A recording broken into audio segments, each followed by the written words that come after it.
The commission itself has got to be answerable for what is happening inside the commission. Kawempe North constituency. You remember I used to be your Attorney General in the Democratic Party. But now I'm the shadow Attorney General in the part of Uganda, Mr. President.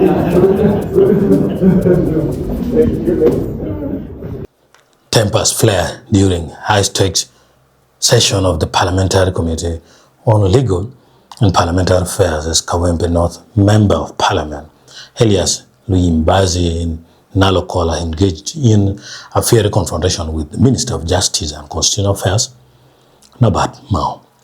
The sharp exchange centered on the severe internal paralysis, ongoing infighting, and administrative dysfunction crippling the Uganda Human Rights Commission, that's UHRC, as well as the broader concerns regarding escalating human rights violations across the country.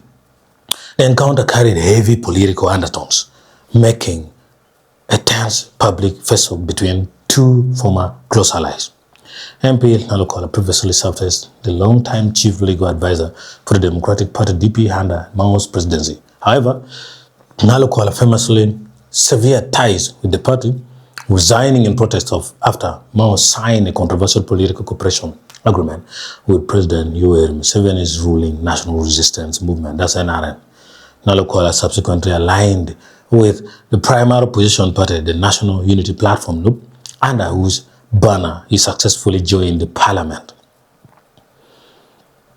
During the committee proceedings, Nalukoola aggressively pressed the Justice Minister, demanding immediate government accountability and a clear explanation for the toxic power struggles currently rocking the state-funded human rights watchdog. Nalukoola pressed Mao to clarify what concrete measures the Ministry of Justice is taking to address the breakdown of the governance within the rights body and to protect citizens from continuing seeing human rights abuses. My height, I've been guided by you. Mr. Minister, the chairperson of the Uganda Human Rights Commission recently stated that the executive treats the Uganda human rights as a dumping ground for political rejects. As the minister, do you agree with this characterization of the Constitutional Human Rights Commission? Secondly, Mr. Minister, why have you allowed this vital constitutional body to collapse into a total gridlock under your watch?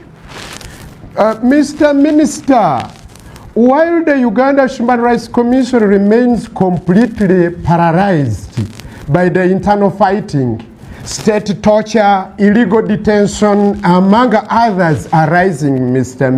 Honorable Minister, would you comfortably, without fear of any contradiction, say that the government in power respects human rights, when you have allowed the single constitutional body meant to protect the citizens to rot into absolute irrelevance? The last one, Mr. Chairman.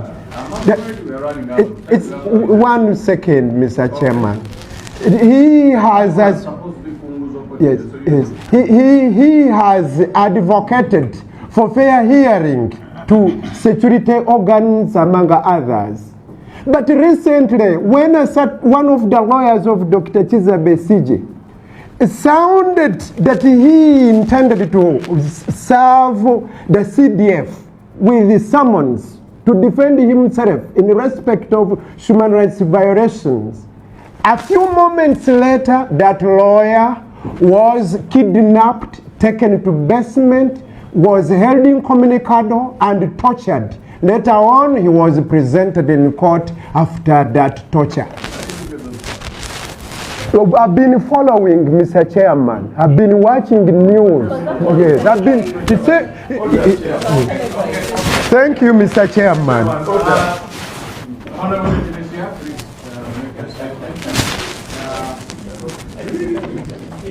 Responding to the grilling, Minister Mao skillfully deflected direct responsibility, turning the burden back onto the legislators, rather than offering concrete answers regarding the specific allegations of administrative mismanagement within the UHRC. Mao urged the Committee on Legal and Parliamentary Affairs to fast-track its own independent parliamentary investigation into the Commission's daily operations. Mao argued that the executive requires a comprehensive final legislative report from Parliament to establish the facts on the ground. According to the minister, such a parliamentary report is necessary to formally guide the appointing authority, President Yoweri Museveni, on the appropriate statutory and administrative interventions needed to restore order to the embattled institution. People have witnessed televised reports of accusations and counter-accusations by commissioners and the chairperson, emotional outbursts. That constitutional arrangement is deliberate. It was based on the decisions of the framers of our constitution. The purpose was to insulate the commission from executive direction in order to enable it discharge its mandate impartially. Do not want an institution that is supposed to protect human rights to be perceived like a witch doctor's shrine, which is shrouded in darkness. You don't know what is being mixed. You don't even know what concoctions are going to be given to you. Until the constitutionally prescribed process governing cessation of tenure has been lawfully concluded, the holder of office continues to discharge the functions, responsibilities, and obligations of that office. Equally, once the appointing authority has made a determination in accordance with the Constitution and the applicable law, the government will respect and implement that decision. The minister now wants the Legal and Parliamentary Affairs Committee to expedite its investigation into the operations at the Uganda Human Rights Commission, arguing that its findings will guide the appointing authority on the next course of action. We urge that this committee speeds up its work so that your report can also be forwarded to the appointing authority. He will know what to do. The showdown highlights the deepening crisis surrounding the national rights institution, which has faced intense public and parliamentary scrutiny. The institutional turmoil escalated following reports that UHRC chairperson Mariam Wangadia filed a resignation notice amid allegations of severe internal administrative dysfunction, leaving the country's primary rights defender in complete institutional disarray.